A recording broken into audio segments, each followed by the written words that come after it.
नमस्कार विद्यार्थी मित्रांनो, मी प्राध्यापक एस के पाटील सर्व विद्यार्थ्यांचे 12वी सहकारच्या या ऑनलाईन लेक्चरमध्ये सहर्ष स्वागत करत आहे.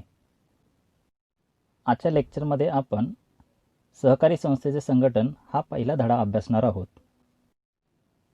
मागील वर्षी म्हणजे 11वीमध्ये आपण शिकलो आहोत की सहकार हा एक व्यवसाय संघटनेचा प्रकार असून यामध्ये भांडवलापेक्षा व्यक्तीला जास्त महत्त्व दिले जाते. तर याच सहकारी संस्थेमध्ये कशा प्रकारची संघटना रचना असते हे आपण या धड्यामध्ये अभ्यासणार आहोत. या तक्त्यावरून आपल्याला सहकारी संस्थेची संघटन रचना कळेल.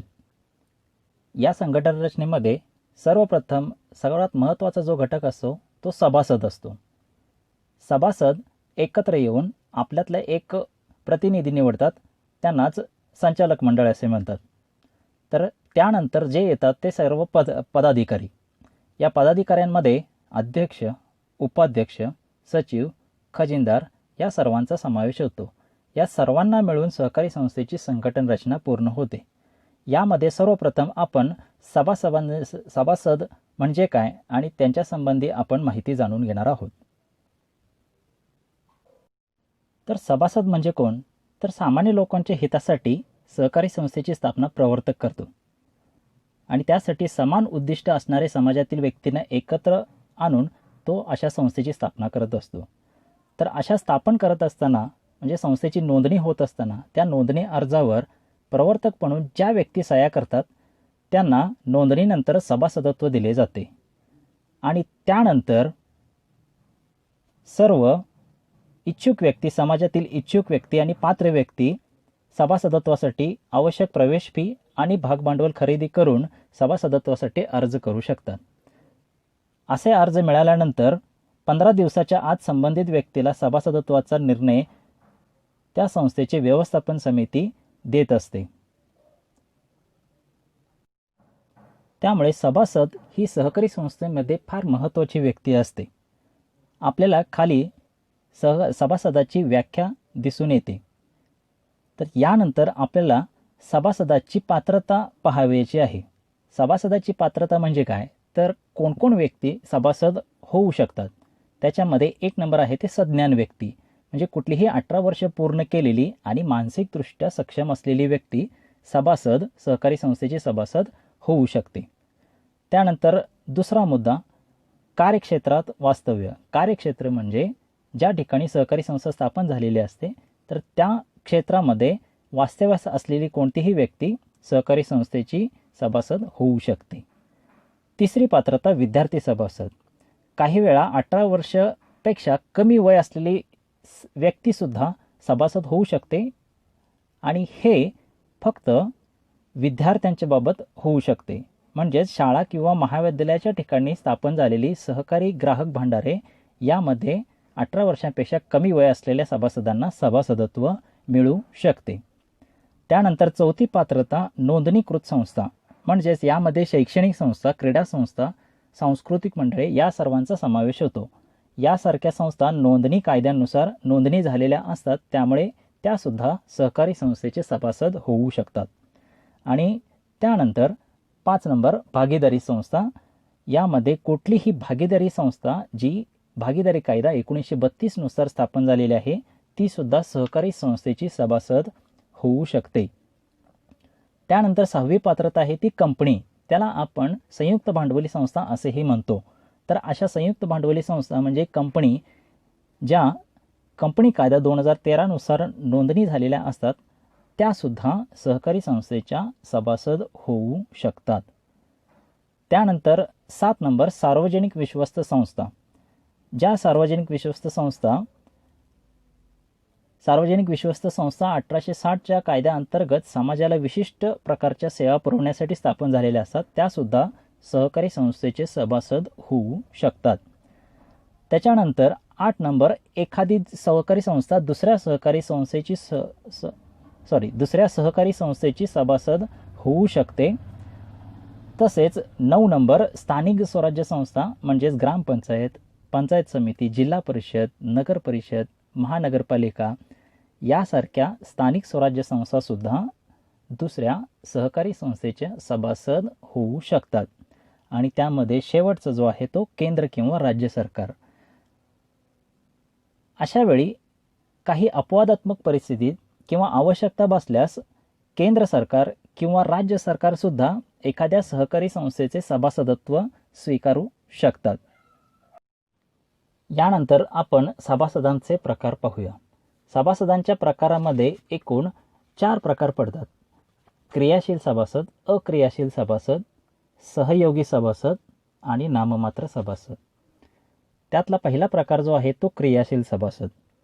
क्रियाशील सभासद म्हणजे असा सभासद जो सभासदत्वाच्या सर्व अटी पूर्ण केलेला असतो. म्हणजे त्यानं प्रवेश शुल्क भरलेलं असतं, भागभांडवल खरेदी केलेले असते, त्यामुळे तो संस्थेच्या व्यवस्थापनामध्ये किंवा कारभारामध्ये सहभागी होऊ शकतो. तसेच उपविधीमध्ये नमूद केलेल्या सर्व सेवांचे आणि साधनांचा वापर करू शकतो. मग या सभासदाला कुठले कुठले अधिकार किंवा हक्क असतात? तर सर्व हक्क असतात. म्हणजे विशेष सभेची सूचना मिळण्याचा हक्क असतो, सभेतील चर्चेमध्ये सहभाग घेण्याचा, मतदान करण्याचा, लाभांश मिळवण्याचा, सहकारी संस्थेची हिशेब पाहण्याचा, असा सर्व अधिकार या सभासदाला प्राप्त असतो. तसेच क्रियाशील सभासदाने अधिमंडळाच्या सदस्यांचा वार्षिक सभेच्या लागोपाठ 5 वर्षाच्या कालावधीत किमान एका सभेला हजर राहणे आवश्यक असते. तसे त्याने संस्थेच्या उपविधीत नमूद केलेल्या संस्थेच्या सेवांचा किंवा साधनांचा किमान मर्यादित वापर करणे सुद्धा आवश्यक आहे. त्यानंतर दुसरा प्रकार आहे तो अक्रियाशील सभासद. अक्रियाशील सभासद हा असा प्रकार आहे जो सभासद वार्षिक सभेच्या लागोपाठ 5 वर्षाच्या कालावधीमध्ये किमान एका सभेला सुद्धा हजर राहत नाही, तेव्हा ती संस्था त्या क्रियाशील सभासदाला अक्रियाशील सदस्य म्हणून वर्गीकरण करते. अशा वेळेस त्याला किमान एका सभेला उपस्थित राहणे आवश्यक असते किंवा अनिवार्य असते. जर त्याने जर केले नाही तर त्याचे सभासदत्व रद्द होऊ शकते. पण त्याने जर हा निकष पूर्ण केला तर तो पुन्हा क्रियाशील सभासद होऊ शकतो. आणि असे अक्रियाशील सभासदत्वामध्ये वर्गीकरण केल्याचे संस्थेने वित्तीय वर्ष समाप्त होण्याच्या दिनांकापासून 30 दिवसाच्या आत त्याला कळवले पाहिजे. मात्र अक्रियाशील सदस्य हा निबंधकाकडे सभासदत्व रद्द झाल्यानंतर दाद मागू शकतो. त्यानंतरचा तिसरा प्रकार आहे तो सहयोगी सभासद किंवा संयुक्त सभासद. संयुक्त म्हणजे दोघांच्यात मिळून किंवा अनेकांच्यात मिळून. काही वेळा काही सभासदांना एकत्र किंवा वेगळा भाग खरेदी करणे शक्य होत नाही, तेव्हा असे सभासद 2 किंवा अधिक व्यक्ती मिळून सहकारी संस्थेचे भाग खरेदी करतात. तेव्हा त्या भाग प्रमाणपत्रावर प्रथम स्थानावर ज्याचे नाव असते तर तो क्रियाशील सभासद म्हणून समजला जातो. आणि 2 नंबरला म्हणजे भाग प्रमाणपत्रावर दुसऱ्या क्रमांकावर ज्याचे नाव असते तर त्याला सहयोगी सभासद असे समजले. अशा सहयोगी सभासदाला क्रियाशील सभासदाप्रमाणे कोणतेही अधिकार प्राप्त नसतात. जर क्रियाशील सभासद सभेत गैरहजर असेल तरच क्रियाशील सभासदाचे सर्व अधिकार हे सहयोगी सभासदाला दिले जातात. आणि अशा सभासदाला स्वतंत्रपणे भाग प्रमाणपत्र सुद्धा दिले जात नाही. त्यानंतरचा सर्वात शेवटचा जो प्रकार आहे तो नाममात्र किंवा नामधारी सभासद. संस्थेच्या उपविधीनुसार संस्थेची नोंदणी झाल्यानंतर नाममात्र सदस्य म्हणून ज्याचे सभासदत्व मान्य केलेले असते तर तो नामधारी किंवा नाममात्र सभासद म्हणून ओळखला जातो. या सभासदाने फक्त प्रवेश फी भरलेली असते.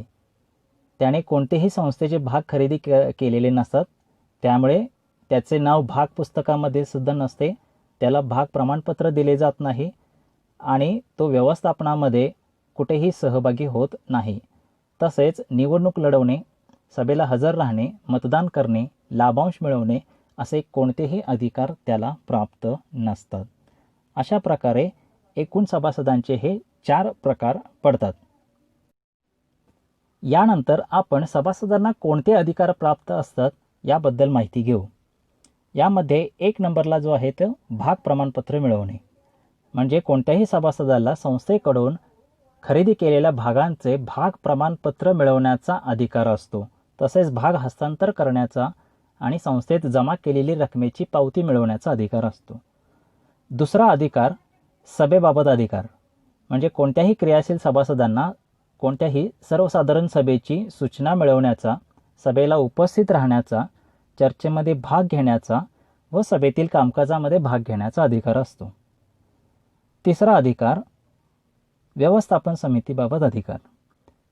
यामध्ये कोणत्याही सभासदाला व्यवस्थापन समितीवर आपला प्रतिनिधी निवडण्याचा तसेच व्यवस्थापन समितीच्या निवडणुकीसाठी उमेदवार म्हणून निवडणूक लढवण्याचा अधिकार असतो.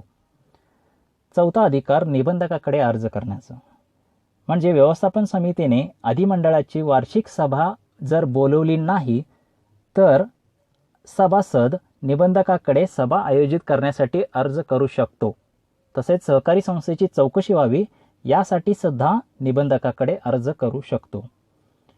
त्यानंतर पाचवा अधिकार सभासदाला सहकारी संस्थेने देऊ केलेल्या वस्तू व सेवा मिळवण्याचा अधिकार असतो आणि व्यवस्थापन समितीने जाहीर केलेला लाभांश मिळवण्याचा सुद्धा अधिकार असतो. सहावा अधिकार वारसाबाबत अधिकार. सभासदाला आपला वारस नेमता येतो. आपला वारसदार नोंदवणे अथवा वारस नावामध्ये बदल करण्याचा अधिकार सभासदाला असतो. आणि इतर अधिकारामध्ये म्हणजे सहकारी संस्थेची हिशेब पुस्तके पाहणे, नोंदवह्या तपासणे पाहणे, त्यांच्या साक्षांकित प्रती म्हणजे झेरॉक्स कॉपीज मिळवणे यासारख्या अधिकारांचा समावेश होतो. अशा प्रकारे सभासदांना विविध अधिकार असतात. यानंतर येतो तो सभासदांच्या जबाबदाऱ्यांचा प्रश्न. अधिकारालय म्हटले की जबाबदाऱ्या येतातच. तर सभासदांना खालील जबाबदाऱ्या पूर्ण कराव्या लागतात, पार पाडाव्या लागतात. 1 नंबर, सहकारी संस्थेने तयार केलेले नियम कायद्यांचे पालन करण्याची जबाबदारी सभासदांची असते. 2 नंबर, जर सभासदाने राजीनामा दिला किंवा संस्थेने हकालपट्टी केली तर संस्थेची सर्व देणी देण्याचे जी काही जबाबदारी असते तर ती सभासदाची असते. 3 नंबर, भागधारण करणे, म्हणजे सभासदाला सहकारी संस्थेच्या एकूण भांडवलाच्या 1/5 म्हणजे 20% यापेक्षा जास्त भाग भांडवल धारण करता येत नाही, खरेदी करता येत नाही. पण राज्य सरकार व जिल्हा परिषद यासारख्यांना याचे बंधन नसते. चौथी जबाबदारी देयता, म्हणजे जबाबदारी मर्यादित जबाबदारीच्या सहकारी संस्थेमध्ये सभासदाची जबाबदारी ही त्याने खरेदी केलेल्या भागांच्या दर्शनी किमती इतकी असते, म्हणजे मर्यादित जबाबदारी असते. त्यानंतर 5वी जबाबदारी ही वारस नोंद. वारस नोंद करणे हे जसा अधिकार आहे तशी सभासदाची जबाबदारी सुद्धा आहे. सभासद कोणत्याही व्यक्तीला वारस नोंदवू शकतो, तसेच गरज भासल्यास त्यामध्ये बदल करू शकतो. 6वी जबाबदारी कर्जाचा वापर व परतफेड. जे सभासद सहकारी संस्थेकडून कर्ज घेतात त्या सभासदांनी ज्या कारणासाठी कर्ज घेतले आहे त्याच कारणासाठी त्याचा वापर केला पाहिजे. तसेच संस्थेकडून घेतलेल्या कर्जाची नियमितपणे परतफेड केली पाहिजे. असे न केल्यास संस्था आर्थिकदृष्ट्या तोट्यात येऊ शकते, अडचणीत येऊ शकते. 7 नंबर, चौकशीच्या वेळी माहिती पुरवणे. निबंधकाने जर सहकारी संस्थेची चौकशी केली तर आवश्यक माहिती पुरवण्याची जबाबदारी ही सभासदाची असते. यामुळे सर्व व्यवहार पारदर्शक राहतात. 8वी जबाबदारी सभांना उपस्थित राहणे. सभेला उपस्थित राहणे हे सभासदाचा अधिकार सुद्धा आहे आणि संस्थेने वेळोवेळी बोलवलेल्या सभासदांना उपस्थित राहणे व गरज भासल्यास मतदान करणे ही सभासदाची जबाबदारी सुद्धा आहे. 9वी जबाबदारी उत्पादक वस्तूची संस्थेमार्फत विक्री करणे. उत्पादक सहकारी संस्थेच्या सभासदाने उत्पादित केलेल्या वस्तू या अशा संस्थांमार्फत विकल्या पाहिजेत. उदाहरणार्थ दूध किंवा ऊस उत्पादक संस्थेच्या सभासदाने आपले उत्पादन संस्थेमार्फतच विकले पाहिजेत, जेणेकरून संस्था आर्थिकदृष्ट्या फायद्यात राहते आणि त्याचा फायदा हा सभासदांनाच मिळतो. त्यानंतर 10वी जबाबदारी नुकसान भरपाई. म्हणजेच सभासदाच्या गैरवर्तनामुळे जर सहकारी संस्थेचे काही नुकसान झाले तर अशा नुकसानीची भरपाई सभासदानेच केली पाहिजे. आणि शेवटची जबाबदारी सहकारी संस्थेचे हित जोपासणे. सहकारी संस्था हा समाजाचाच एक भाग असतो, त्यामुळे या समाजाचाच एक भाग म्हणून प्रत्येक सभासदाने सहकारी संस्थेचा सभासद या नात्याने संस्थेचे हित जोपासणे ही त्याची जबाबदारी असते आणि संस्थेच्या कामात मदत करणे ही सुद्धा त्याची जबाबदारी असते. यानंतरचा सर्वात शेवटचा घटक म्हणजे सभासदत्व रद्द होणे किंवा संपुष्टात येण्याची कारणे. काही परिस्थितीमध्ये सहकारी संस्थेतील सभासदांचे सभासदत्व रद्द केले जाते. तर त्याची कारणे कोणती आहेत ती खालील कारणे आहेत. पहिले कारण म्हणजे सभासदाचा मृत्यू झाला तर. सभासदाचा मृत्यू झाला तर त्या संस्थेतील त्याचे सभासदत्व रद्द होते आणि मयत सभासदाचे सर्व भाग त्याच्या कायदेशीर वारसाच्या नावे हस्तांतरित केले जातात. दुसरे कारण, सभासदत्वाने जर राजीनामा दिला तर एखाद्या सभासदाने सभासदत्वाचा राजीनामा दिला आणि तो व्यवस्थापन समितीने मंजूर केला तर त्या सभासदाचे सभासदत्व संपुष्टात येते, रद्द होते. तिसरे कारण, भाग हस्तांतर. जर एखाद्या सभासदाने आपले सर्व भाग एखाद्या व्यक्तीला किंवा संस्थेला हस्तांतरित केले तर तो सहकारी संस्थेचा सभासद राहत नाही, त्याचे सभासदत्व संपुष्टात येते. चौथे कारण, कार्यक्षेत्राबाहेर वास्तव्य. म्हणजे सहकारी संस्थेचे जे कार्यक्षेत्र ठरलेले असते त्या कार्यक्षेत्राबाहेर जर तो वास्तव्यास गेला तर आपोआप त्या व्यक्तीचे सभासदत्व संपुष्टात येते.